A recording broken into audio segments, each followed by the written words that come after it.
Hi, my name's Eric, and I'll be reading you selections from the e-edition of today's Cape Cod Times. Today's date is Monday, May 19th of 2025, and we'll start with the weather, as we always do, and across the Cape and Islands. Today, it will be cloudy, windy, and cooler than it was over the weekend, with a high of 63 expected and a low of 48 with low clouds in the overnight. Tomorrow, Tuesday, mostly cloudy. High of 56 expected and a low of 47.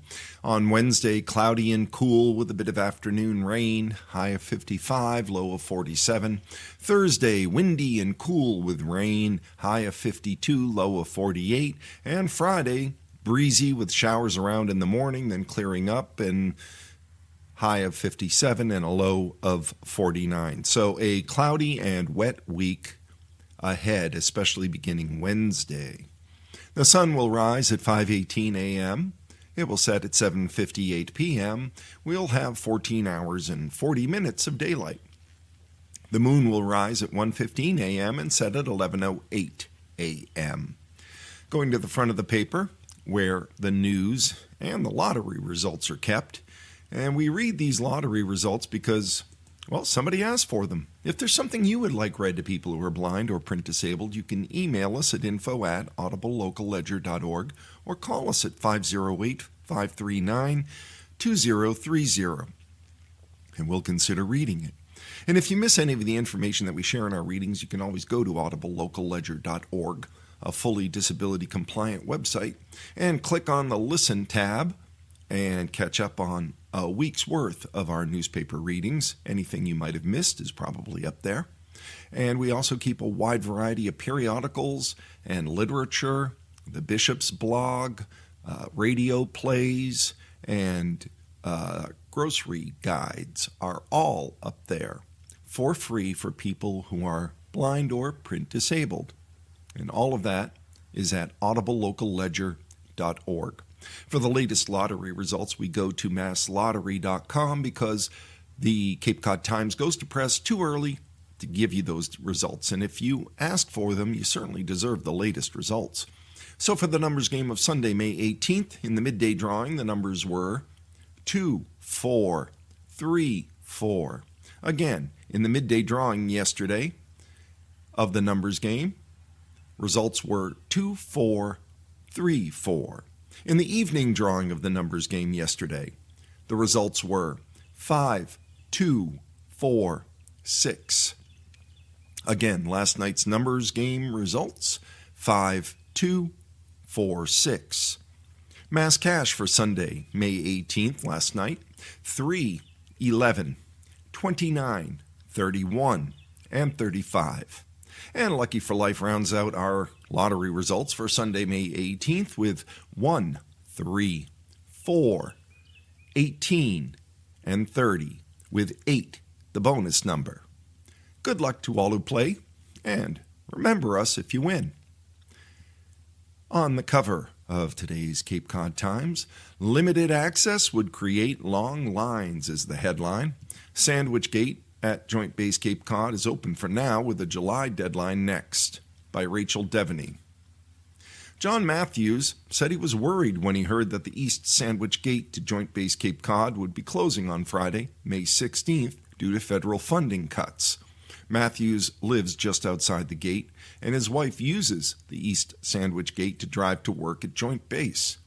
He talked about the logistics of his wife's commute if the gate were to close. My wife will need to go through Mashpee to get to the Falmouth Gate or go way over to the Bourne Gate, said Matthews. With the summer traffic coming, this will be drastic. It will affect a lot of people. Well, Matthews can rest easy, at least for a little while.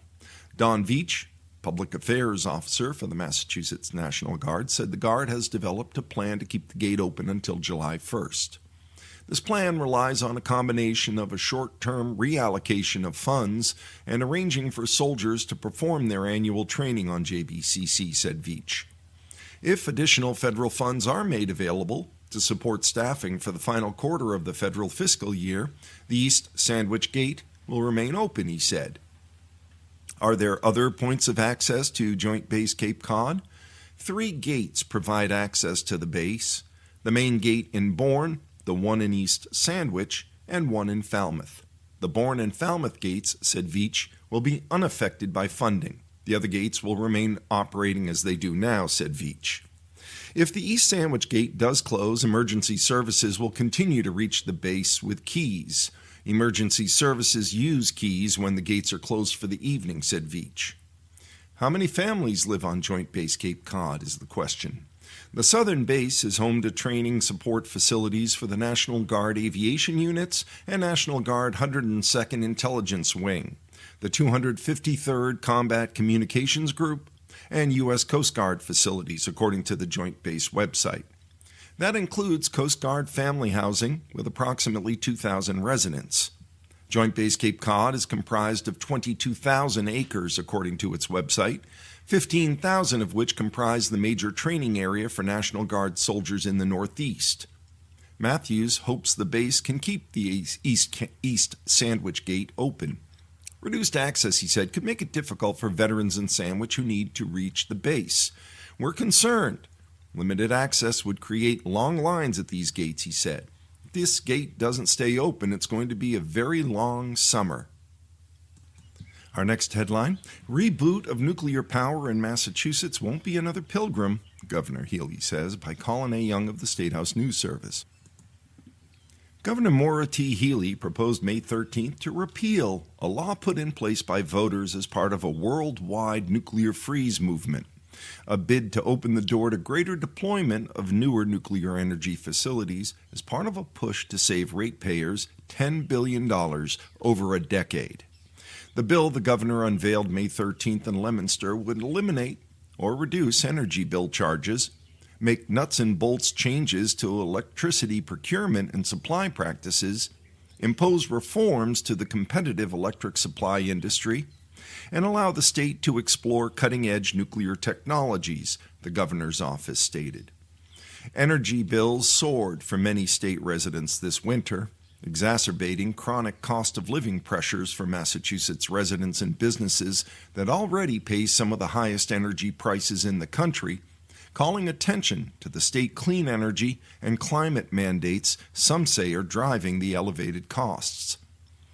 Healey announced a series of executive actions in March designed to spur savings of nearly $6 billion over the next 5 years and shaved $50 off April electricity bills. She said May 13th, her new bill adds to these efforts. Here's what it's going to do. Number one, it's going to take charges off your bills. For too long, it's been the practice to add more charges onto your bills, and we're going to start removing a bunch of those things. 2, we're going to expand that moderate income discount so that now gas customers will be able to get it in addition to our electric customers. And 3, it's going to bring some more energy into Massachusetts, and more supply means lower prices, the governor said in Leominster.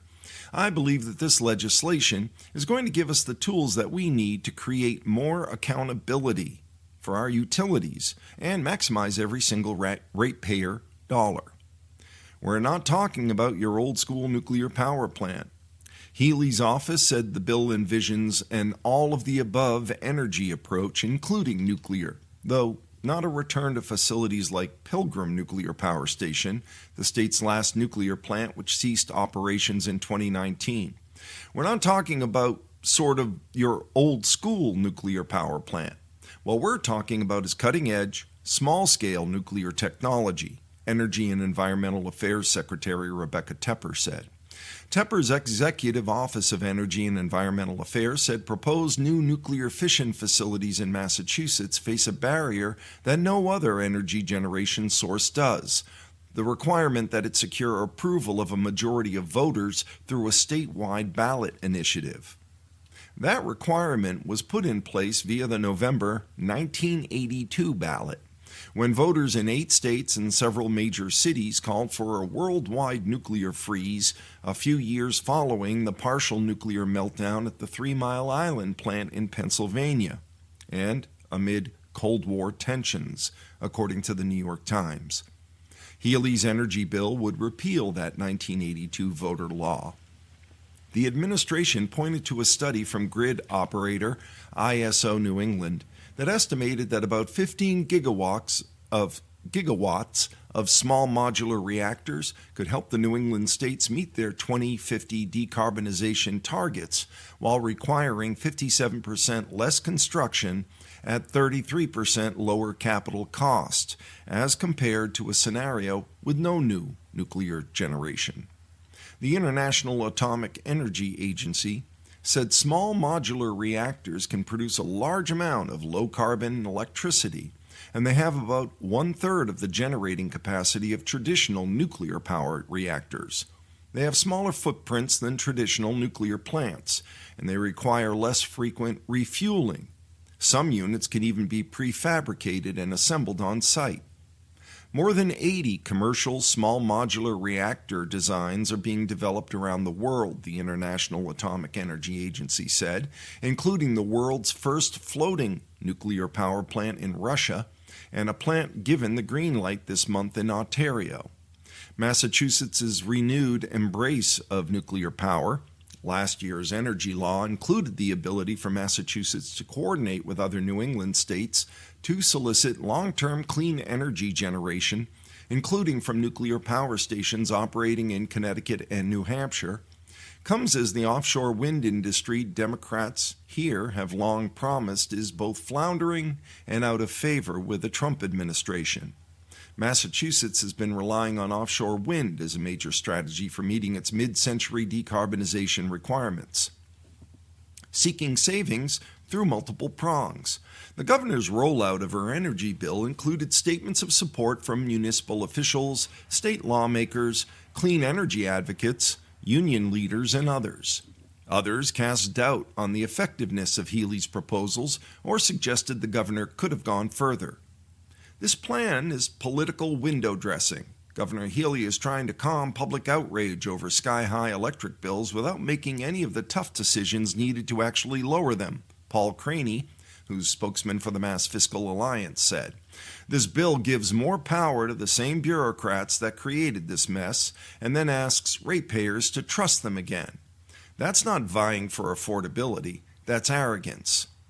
Caitlin Peel-Sloan, vice president for Massachusetts at the Conservation Law Foundation, said the reforms Healey put forward were welcomed, but not enough.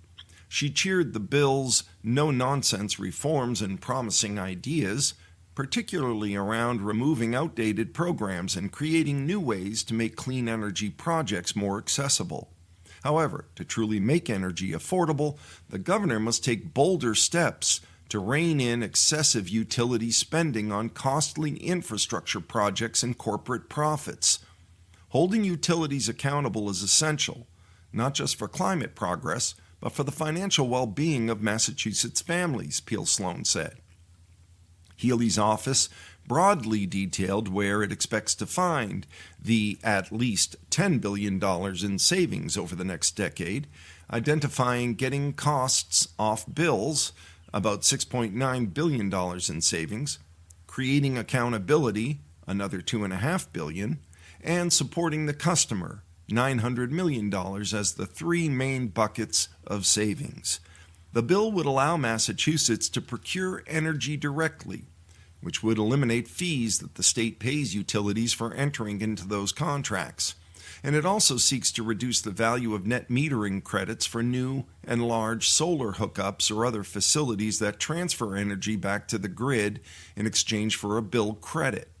It would require the Department of Public Utilities to review and reform all charges on energy bills and establish a cap on month-to-month bill increases.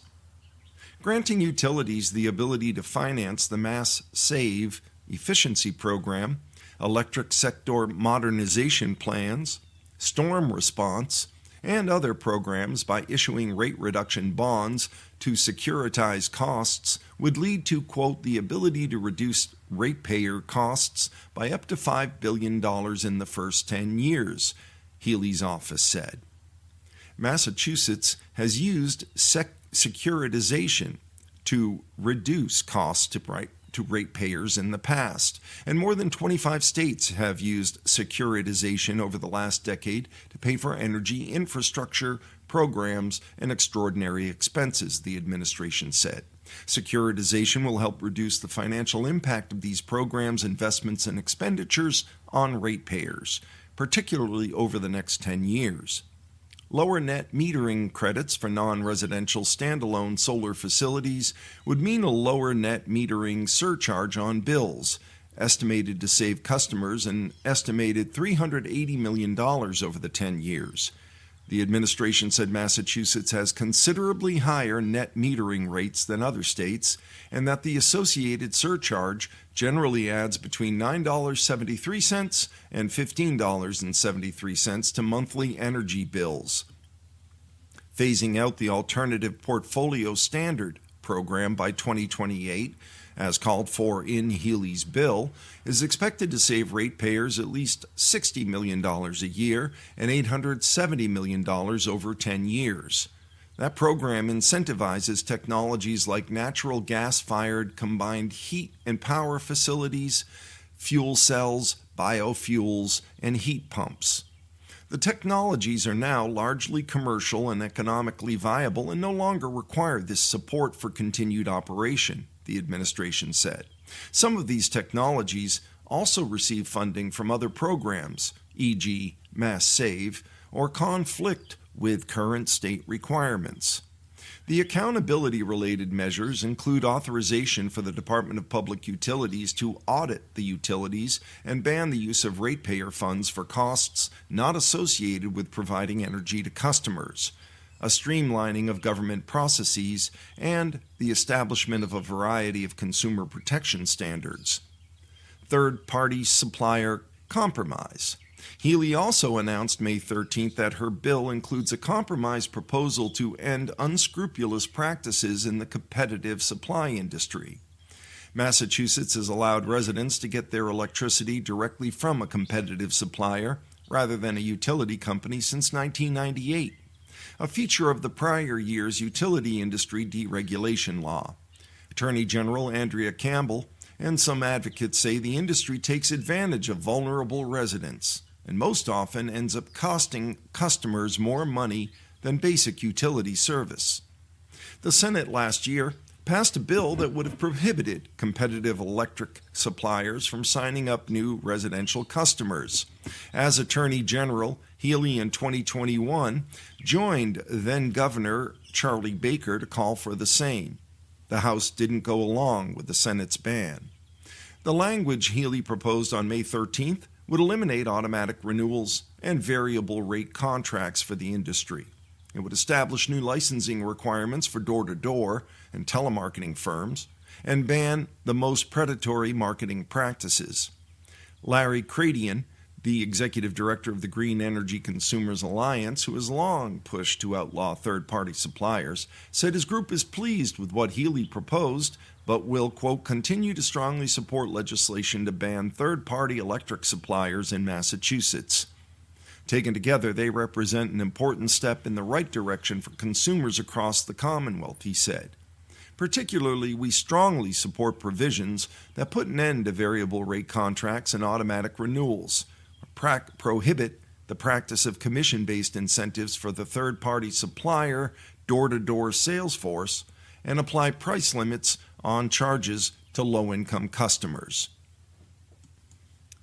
Terrible headline. You never like to read these. Falmouth High student killed in car crash on a Capisket road, by Zane Razak. An 18-year-old Falmouth High School senior was killed when the Range Rover SUV she was driving crashed on a Capisket road late Saturday night, according to school, police, and fire officials. The Falmouth Police and Fire and Rescue Departments went to Capisket Road in Casey's Way around 10:58 p.m.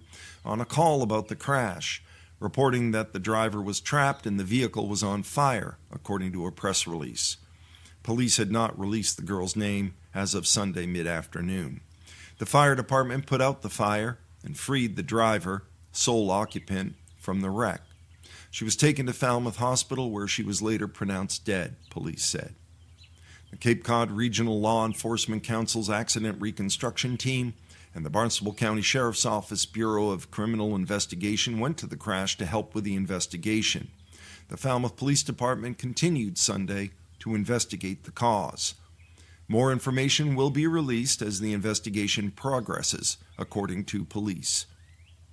Counseling support was available on Sunday from noon to 2 at the Falmouth High School Library, and additional counseling was planned at the school today to support all students and staff as we all process this difficult event, reads the release issued by Police Deputy Chief Brian Lowen, Fire Deputy Chief Chad Abston, and Falmouth Public School Superintendent Lori Dewar.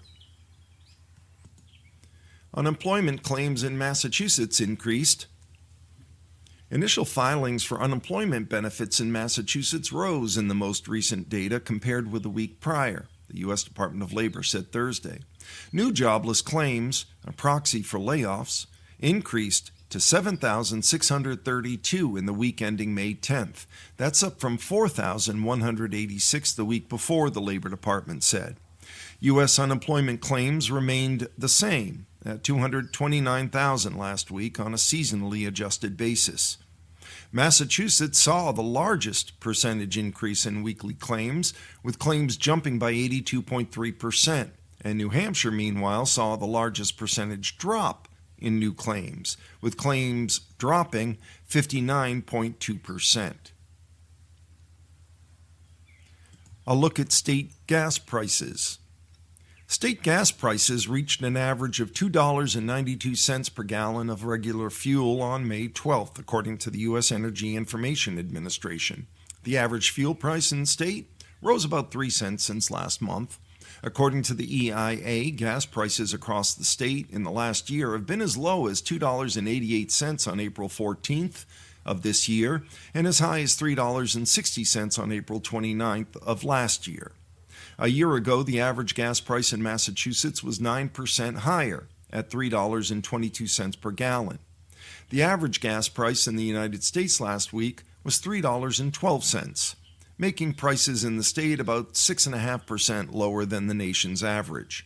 The average national gas price is slightly lower than last week's average of $3.15 per gallon. From the Cape and Islands section, the headline reads, Treated Vegetable Oil or Diesel? Steamship Authority Ferry Trial by Susan Vaughn. Woods Hole, Martha's Vineyard, and Nantucket Steamship Authority officials have approved a 3-month trial of a renewable diesel fuel whose components would be just as at home in a vat to cook French fries. The fuel, hydro-treated vegetable oil, will be used to power the Ferry Island home from June 1st to September 1st. Steamship Authority Chief Operating Officer Mark Amundsen said using the fuel is a real game changer for the agency. The use of this fuel should significantly reduce the greenhouse gas emissions by the authority's fleet, and it will assist meeting the governor's 2030 greenhouse gas emissions reduction target by 50%, Amundsen said. Hydro-treated vegetable oil is an alternative to conventional diesel fuel, which is used in power generation and main propulsion in the fleet.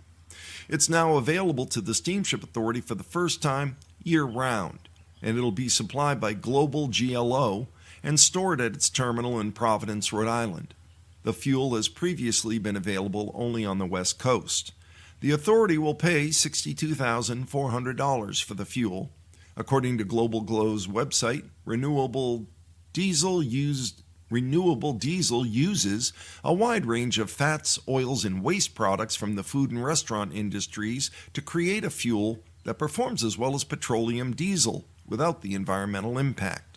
The fuel can be used in existing diesel engines by itself or blended with petroleum diesel. Amundsen said the new fuel will have slightly more consumption, but that is outweighed by the environmental benefits.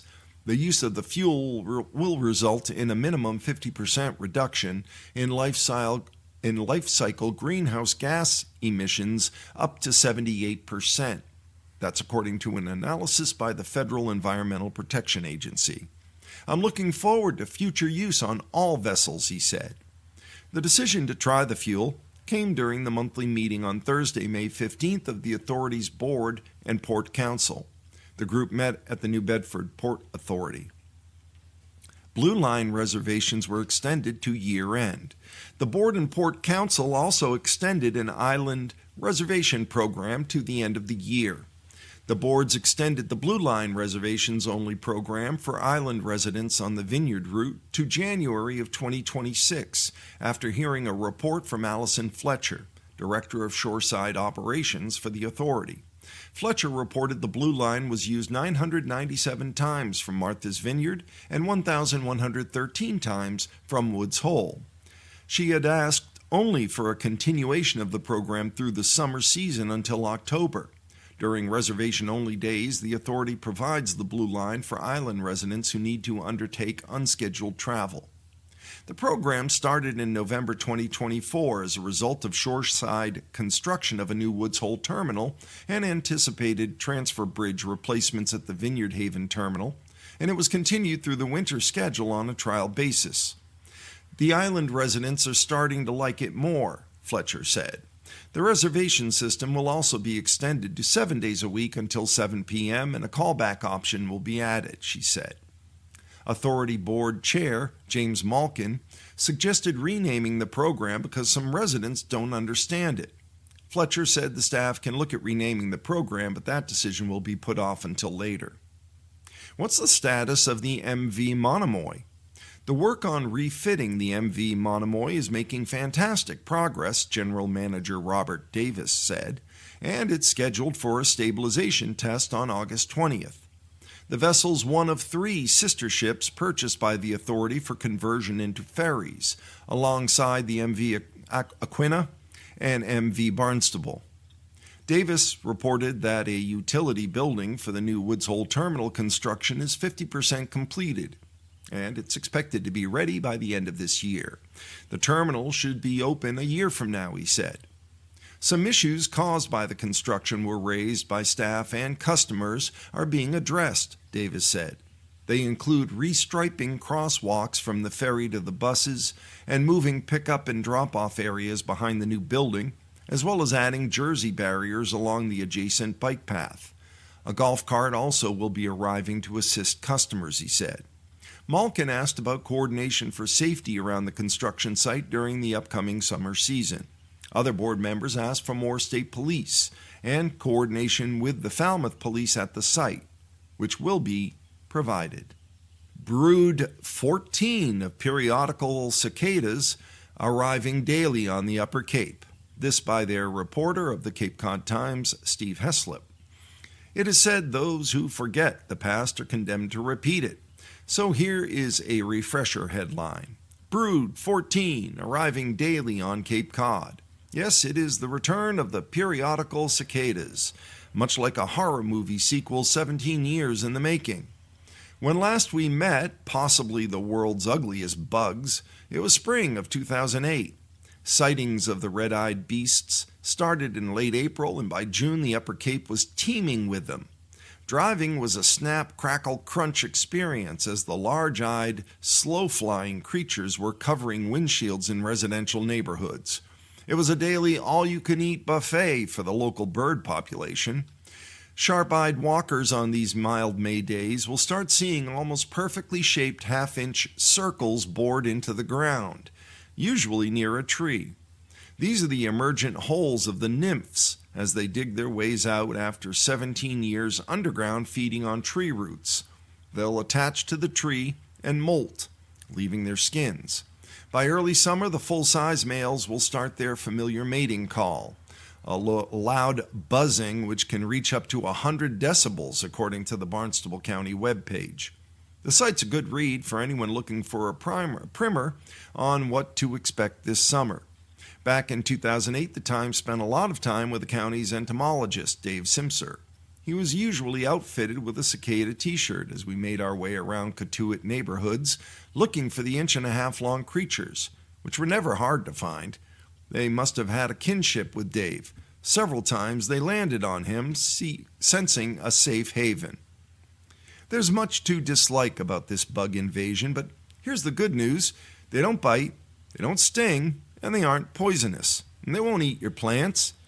The females do lay their eggs on small tree branches, but the buzzing will wane by late summer, which is when the cicada eggs hatch and the nymphs fall to the ground and dig themselves in for a long stay underground.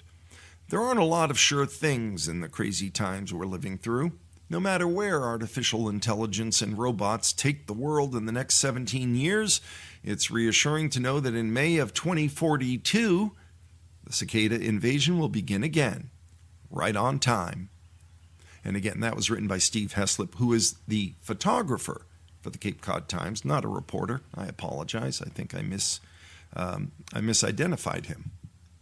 We're at the midway portion of our reading of the Cape Cod Times for today, Monday, May 19th, and there is a different kind of local news that we move to at this point in our reading, which is the obituaries and death notices, and there's one death notice and partial obituary that's in the Cape Cod Times for today.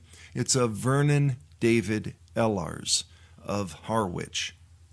Happy heavenly birthday to a beloved father, grandfather, and great-grandfather. You're deeply missed. Though kept apart in your final moments, our love remained ever present. You and Mom are forever cherished in our hearts. And that concludes the obituaries in the Cape Cod Times. Keeping it local, we'll move to sports. Bourne's Moll, M-O-L-L, is not your average soon-to-be high school senior grad, by Alan Gunn, in Bourne. Emily Moll is unlike any high school senior that you've met. When the school year ends and Moll graduates from Bourne High School, she'll collect her diploma and then walk from the stage to an airplane bound for Japan to continue her high school education in Tokyo. It's something she's done throughout her education. In elementary school, she'd transfer out in April and then return to the United States in September when the new year began. That routine has changed just a little since she's reached high school in the United States, where she tried to see out the entire school year before jetting off. I land, put on my school uniform, and I'm straight into it the next morning, Moll said. It's weird explaining it to other people because it's normal to me at this point. It's so different, but I'm just so used to it. Somehow, she's managed nearly a 12-month education that included Saturdays from 9 a.m. to 12 p.m. at the Japanese Language School of Greater Boston. It goes without saying she's been fluent in that since a young age, as well as dance and lacrosse. It's been very hard, but my mom's been my biggest supporter, Moll said. She's always helped me throughout my whole life. When Moll lands in Tokyo, she'll join her Japanese classmates already in the midst of their school year, which starts in April and ends in March, coinciding with the blossoming cherry trees. Moll seamlessly leads these two different lives, embracing both her Japanese and American cultures. Her mom, who is a native of the country, maintains that influence with a traditional Japanese upbringing. I feel like I'm two different people, but I'm the oldest sister out of 3, so I have to lead by example for them, Moll said. I have a great group of friends there and a great group of friends here. After all is said and done, Moll will have acquired a trio of qualifications during her high school career. The last she'll obtain in March from the private Japanese International Academy, where she's been on a full scholarship for the last 6 years. During high school, I realized that I have two sides of me, and I don't want to let go of that, Moll, who plans to study international business, said. Hopefully, I get a really nice job in the future where I can use both my Japanese and English. 3 of the Canalman girls lacrosse team's wins have come over their last 5 games. It's why head coach Mike Mossman coaches the beauty of sport. I get the most enjoyment in watching the individual improvement, which encapsulates and makes the team improve better, he said. None of his team are quintessential lacrosse players who grind it out at jamborees in the summertime. They're soccer and volleyball players, while some are total newcomers. When they get a stick in their hands in the springtime, it takes time to shake off that lacrosse rust. That's the beauty of sport for Mossman. That's the joy I get out of doing it. Coaching girls that have never played the sport before, watching them pick it up and enjoy something. The biggest reason for the team's success in the back half of the year has been confidence. To a player, each one has the belief in themselves that they can accomplish whatever they set out to on the lacrosse field and beyond. The Canalmen, who were 4-10, pushed a 1-loss Old Colony that had won 4 straight games to the brink in a 9-8 loss on May 17th. The contest was decided by a fluke goal that came when goalie Mia Loudon perfectly telegraphed a pass from behind her cage that ricocheted off her stick, bounced weirdly off the ground, and into the net. Sports are so important because you're taught so many different lessons, and you'll eventually have to overcome adversity, Massman said. The smiles that I see that makes it all worth it, right there. 3 newcomers highlight the Cape and Islands Weekly Lacrosse Awards by Alan Gunn. After each week of the boys and girls high school lacrosse season, Cape Cod Times high school sports reporter Alan Gunn will select his Cape and Islands Offensive Player of the Week, Midfielder of the Week, Defensive Player of the Week, Goalkeeper of the Week, and Freshman of the Week. With seasons and Cape and Islands Division championships on the line, teams and players have stepped up their game another notch. On the boys' side, Travis Smith of Falmouth and Taylor Richardson of St. John Paul II maintained their spots. For the girls, Julia Kipperman of Nauset continued to will her team to victories, while Cece O'Connor of Sturgis West remained busy in goal to keep her place. It was a banner week for 2 Monomoy girls lacrosse players who both hit 100 career goals. Paige Nash, who also recorded her 150th career point, and Abrielle Long hit that milestone in consecutive games. While both were pipped at the line for Offensive Player of the Week, the two have been an integral part for the Sharks' success this season. With just a handful of games remaining, now's the time to be peaking. And also from Alan Gunn, 5 Cape and Islands teams that were in action on Saturday. It was a light Saturday for high school sports across the Cape and Islands, with just 5 games on the schedule across 3 sports. Mashpee, 7-12, and Barnstable, 4-14, baseball were the lone Cape matchup, which the Falcons won 11-4 to halt a 3-game losing streak. Jake Cross went 2 for 3 with a triple and run scored, while Matt Catan went 1 for 3 with a triple and RBI and a run scored for the Red Hawks in the loss. In other high school sports action in baseball, it was Nantucket 5, O'Brien 4, then O'Brien 7, Nantucket 4. The Whalers, who were 7-10, split a pair of games in a doubleheader against O'Brien. In girls lacrosse, it was Old Colony 9, Bourne 8. Janice Bouchard tallied 4 goals, but the Canalmans, who are 4-10, comeback fell short as they dropped to a second straight defeat. In boys lacrosse, it was Plymouth North 7, Barnstable 5. The Red Hawks, who are 8-9, fell in a non-league matchup, which was their 3rd defeat in the last 5 games. And finally, it was Nantucket 16, Whitman-Hanson Regional 3. The Whalers, who are 9-4, beat Whitman-Hanson Regional for the 2nd time this season. And we've completed all of the local news that is in the Cape Cod Times, and we will move on to the national news and international. In this case, international, because the headline reads, Pope calls for unity in inaugural Mass, by Swapna Venugopal Ramaswamy and Zach Anderson of USA Today. Pope Leo XIV formally assumed his role as the first American-born leader of the global Catholic Church with a Mass in St. Peter's Square in Rome on May 18th, drawing tens of thousands of people, including dozens of world leaders and European royalty. As the Mass opened, the Pope said in Italian, "Peace be with you and your spirits." He later said the Church must confront modern challenges while maintaining its traditions, and rejected what he called religious propaganda and the misuse of power. Leo reached out to conservatives who felt orphaned under his predecessor, vowing to preserve the Catholic Church's heritage and not rule like an autocrat. In his homily, the Pope expressed his desire for unity in the Catholic Church and across the world. I would like that our first great desire be for a united church, a sign of unity and communion, which becomes a lever for a reconciled world, Leo said. In this, our time, we still see too much discord, too many wounds caused by hatred, by violence, by prejudice, by the fear of difference, and an economic paradigm that exploits the world's resources and marginalizes the poor. The new pontiff rode into the square on a Pope-mobile for the first time ahead of his investiture, wearing a liturgical garment called the pallium, made of lamb's wool. When the papal fisherman's ring was slipped onto the ring finger of Leo's right hand, he took a moment to glance at the new gold ornament before folding his hands in prayer. The weight of the solemn moment seemed to wash over him. Vice President J.D. Vance witnessed the end of one papacy when he visited Pope Francis on Easter Sunday shortly before the pontiff's death.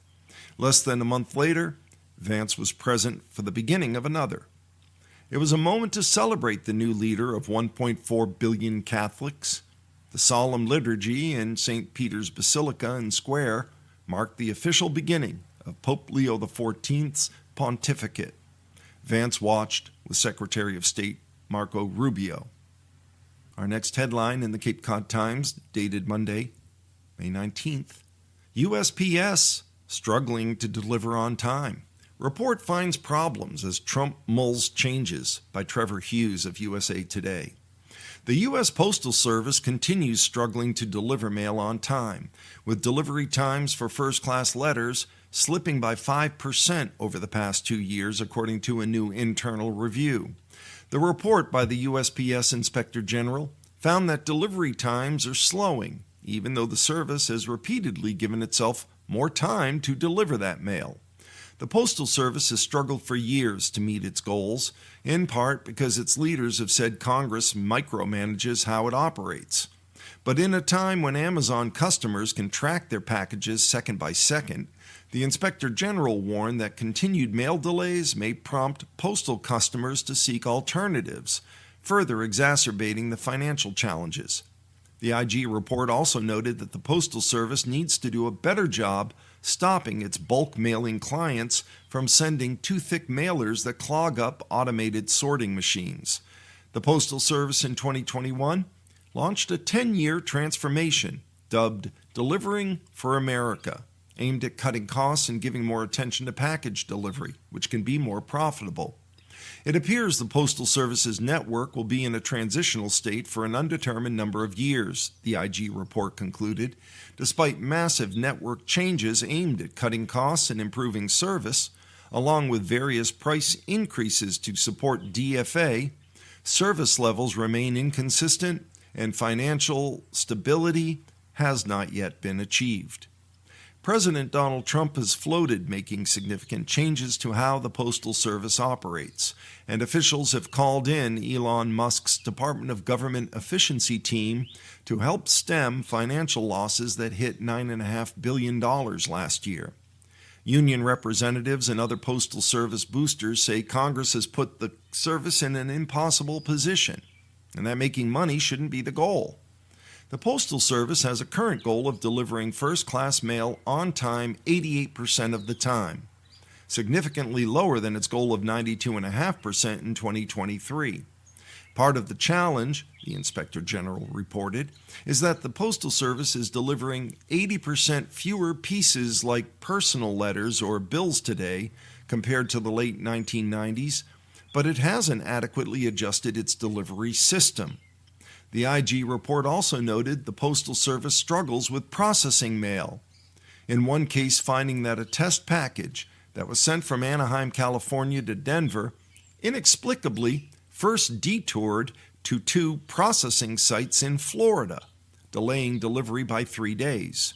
In another case, a package sent from Tucson to Denver detoured through Wyoming and Utah after first arriving in Denver, delaying delivery by 5 days. Priority mail deliveries have also slipped, although that data was kept confidential because the Postal Service competes on that kind of delivery with FedEx and UPS, among others. Trump has suggested merging the independent Postal Service with the Department of Commerce, which would require congressional approval.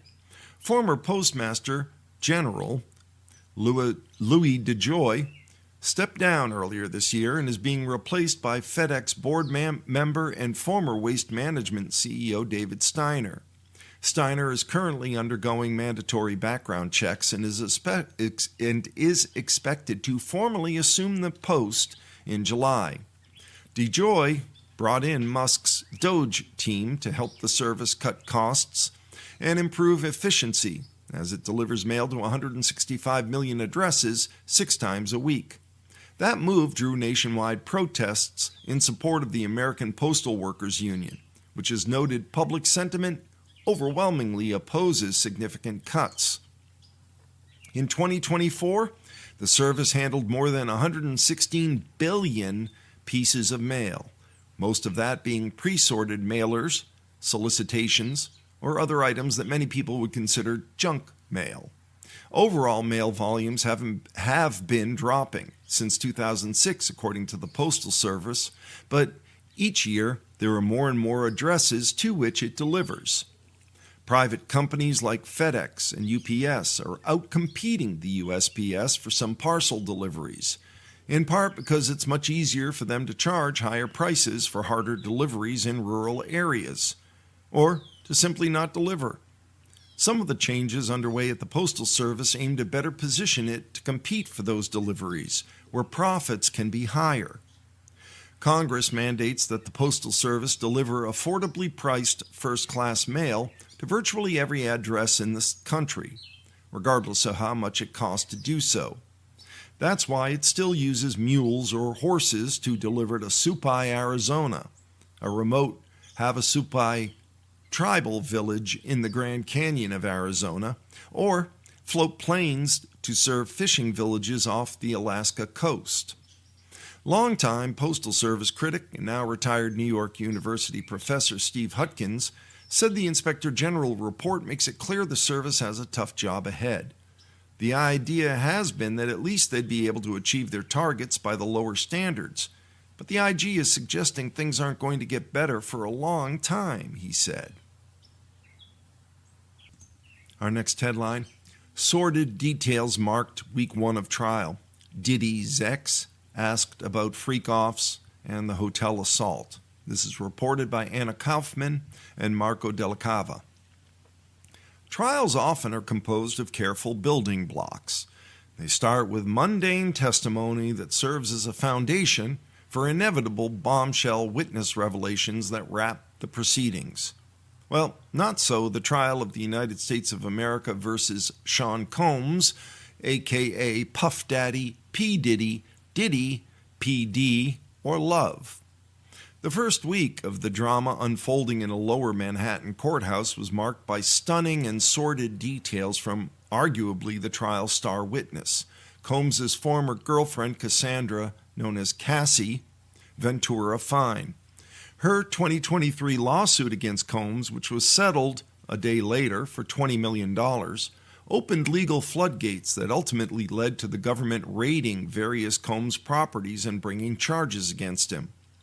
The R&B singer Cassie, now pregnant with her 3rd child with husband Alex Fine, described in emotional detail numerous instances of physical, sexual, and psychological abuse during her years with the mogul.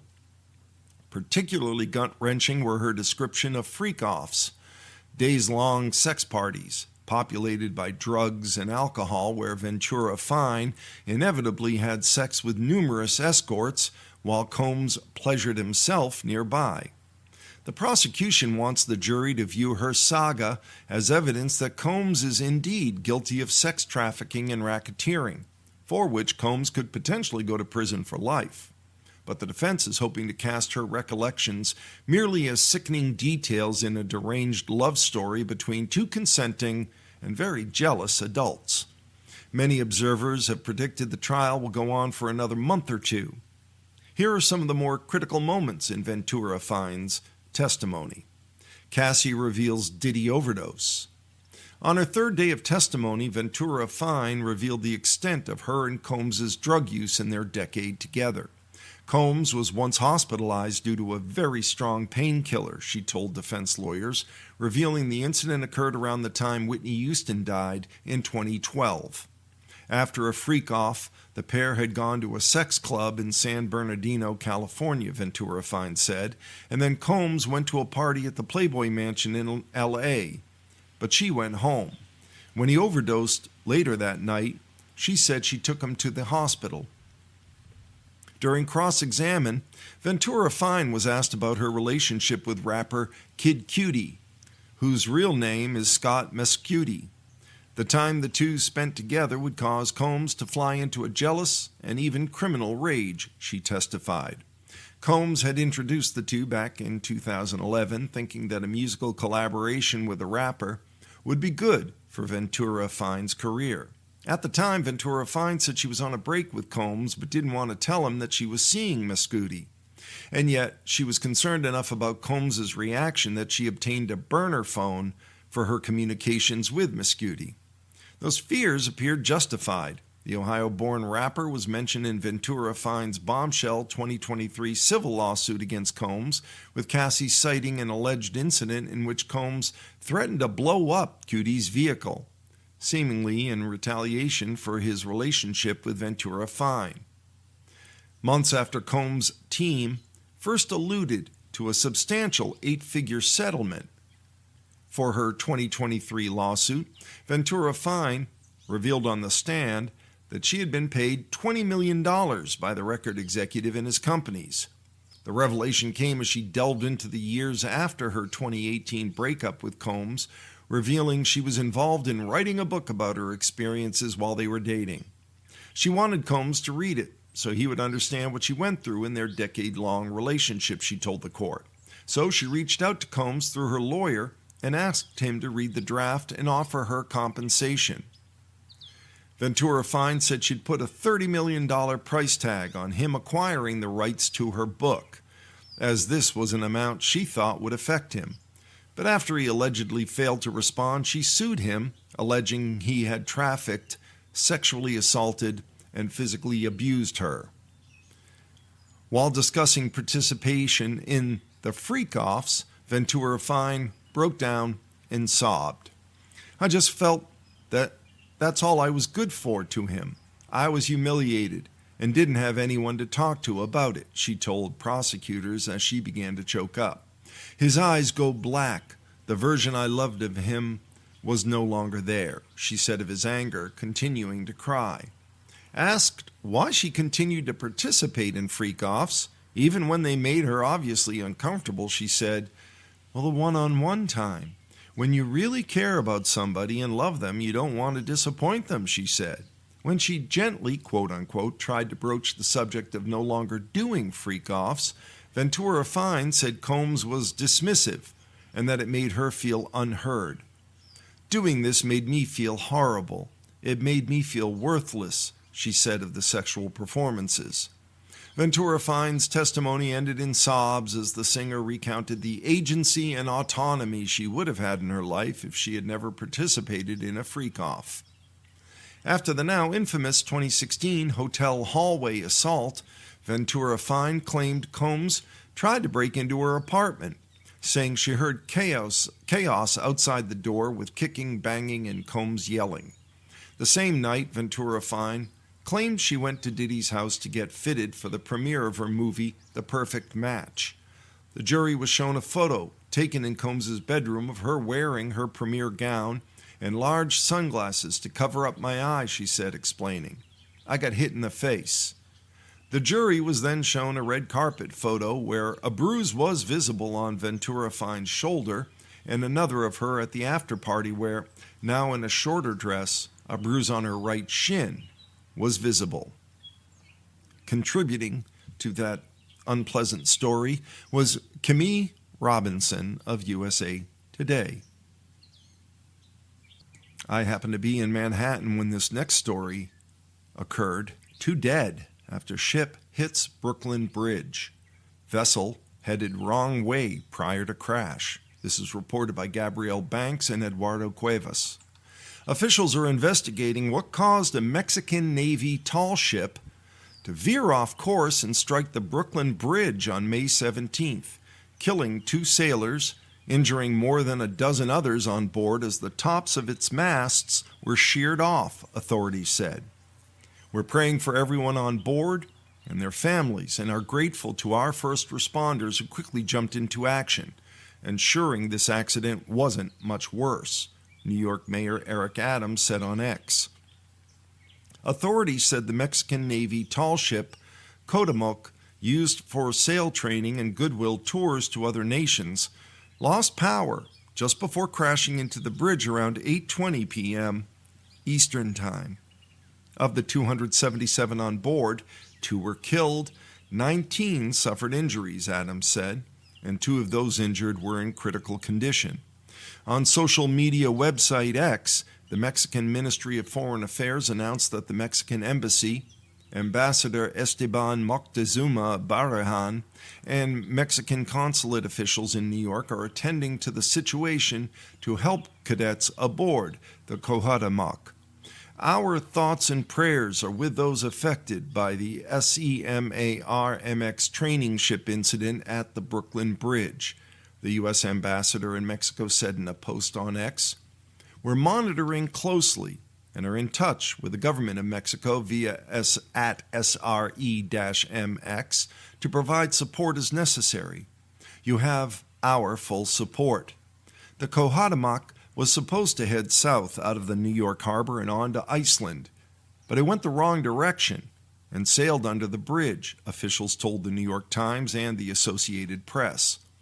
Videos online showed the ship sailing underneath the bridge, which connects the New York City boroughs of Brooklyn and Manhattan, when the masts collided with it. A car can be seen driving across the bridge at the moment of impact. The masts were shining bright with decorative lights at the time of the crash.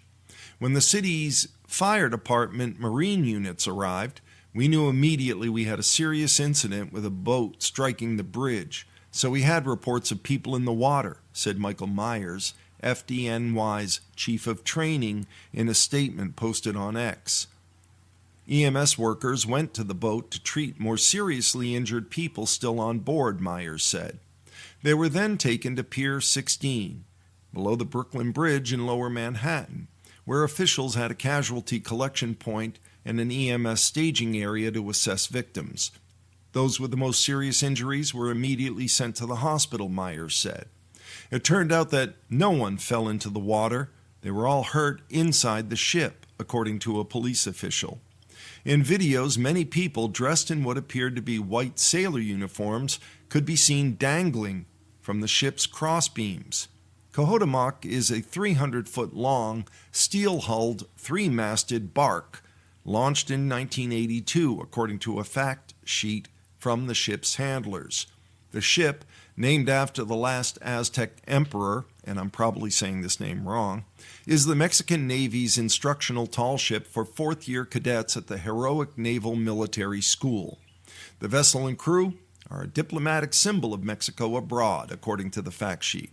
The Cohadamoc is currently moored at Pier 36 on the East River, as damage assessments and future actions for the salvage plans for the vessel are being determined, the Coast Guard said. The Mexican consulate in New York posted several days earlier that the training ship would be arriving at New York at Pier 17, and people were welcome to visit for free from May 13th to 17th. Contributing to that story was Reuters reporter Andrea Yancey Bragg. And with that, we have come to the end of our reading of the Cape Cod Times for today, Monday, May 19th of 2025. This is your reader, Eric, saying be well, be safe, look after each other, and remember our veterans, especially those we've lost recently. Bye for now.